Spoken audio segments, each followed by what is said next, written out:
Bayangkan ketika lelahmu begitu dalam, sampai kau lupa rasanya dipeluk.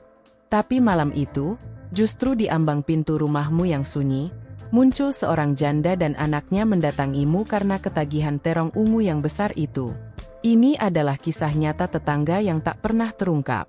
Sebelum lanjut, mari subscribe dulu agar tidak ketinggalan cerita lainnya. Halo, teman-temanku semuanya dimanapun kalian berada. Semoga kalian selalu dalam lindungannya, diberi kesehatan, dan rezeki yang berkah. Kita bertemu lagi di Ruang Imajinasi, channel yang menyajikan kisah-kisah penuh makna, disajikan dengan latar pemandangan alam yang menenangkan hati. Hari ini, Selasa, 23 September 2025, aku ingin berbagi kisah tentang seorang pemuda bernama Devan, seorang staf administrasi di sebuah perusahaan logistik. Devan tinggal sendirian di rumah warisan orang tuanya di pinggiran kota. Ia dikenal pendiam, pekerja keras, dan jarang bergaul. Namun, di balik kesendiriannya, Devan menyimpan hati yang hangat. Malam itu, Devan pulang lebih larut dari biasanya.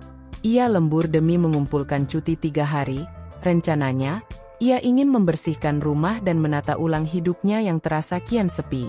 Saat tiba di gerbang, ia terkejut. Pintu pagar, yang selalu ia kunci rapat, terbuka sedikit. Gemboknya patah. Jantungnya berdebar kencang. Ia mengintip lewat jendela teras. Lampu ruang tamu menyala. Ada orang di dalam rumahnya. Dengan hati-hati, Devan mengambil kayu dari samping rumah, lalu masuk perlahan. Suara langkahnya pelan, tapi saat melewati meja makan, kemejanya tersangkut, meja bergeser sedikit, menimbulkan suara. Sosok di dapur langsung menoleh. Bukan pencuri berwajah sangar, melainkan seorang perempuan paruh baya, rambut acak-acakan, baju lusuh, mulutnya penuh nasi sisa dari kulkas. Matanya memerah, tubuhnya gemetar. Begitu melihat Devan, ia langsung berusaha kabur, tapi Devan menahannya dengan lembut. "Jangan takut. Aku tidak akan melukaimu," katanya pelan. Perempuan itu menangis. Namanya Bu Yati. Ia mengaku baru saja kabur dari lembaga pemasyarakatan. Bukan karena niat jahat, tapi karena mendengar kabar anak bungsunya, Irma, sakit keras. "Aku harus lihat dia, meski hanya sebentar," isaknya. Devan memeriksa rumahnya. Tak ada yang hilang. Uang, laptop, perhiasan, semuanya utuh. Bahkan kamar tidurnya tak disentuh. Hanya dapur berantakan, seolah Bu Yati benar-benar hanya mencari makan. Alih-alih menyerahkan Bu Yati ke polisi, Devan justru membuatkan teh hangat.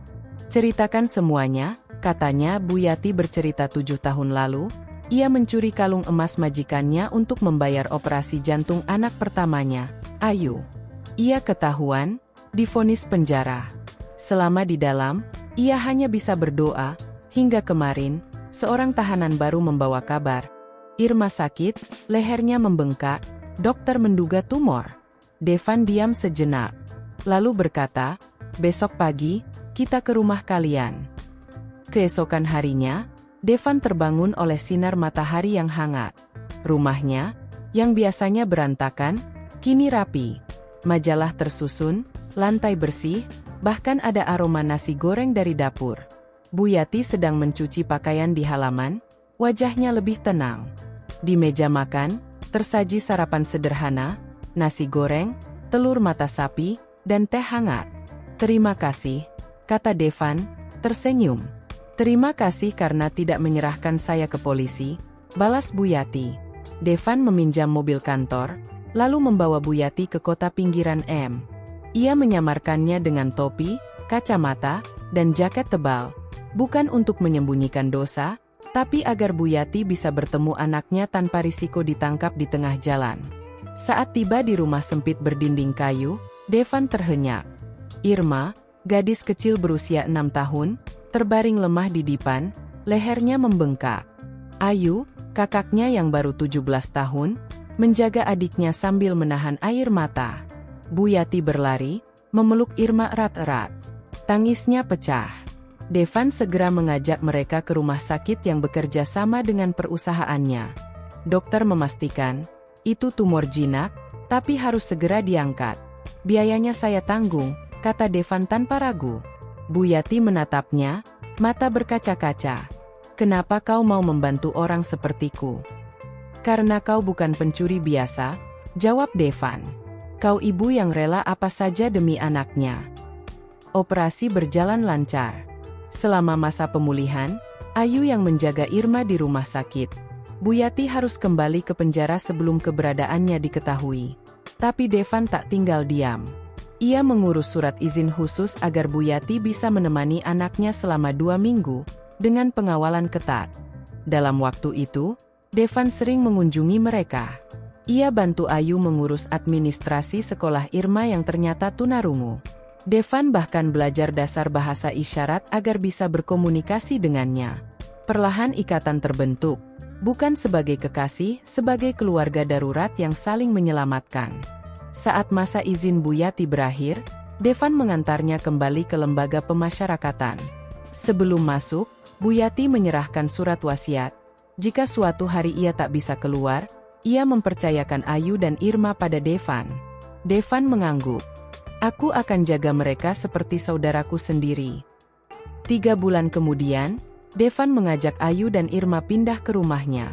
Ia mendaftarkan Irma ke sekolah khusus SLB, dan Ayu melanjutkan kuliah sambil bekerja paruh waktu di kantornya. Hari demi hari, rumah Devan yang dulu sunyi kini dipenuhi tawa, canda, dan bahasa isyarat kecil Irma yang lucu. Suatu sore, Ayu berkata, "Kak Devan, terima kasih sudah jadi ayah yang tak pernah kami miliki." Devan hanya tersenyum.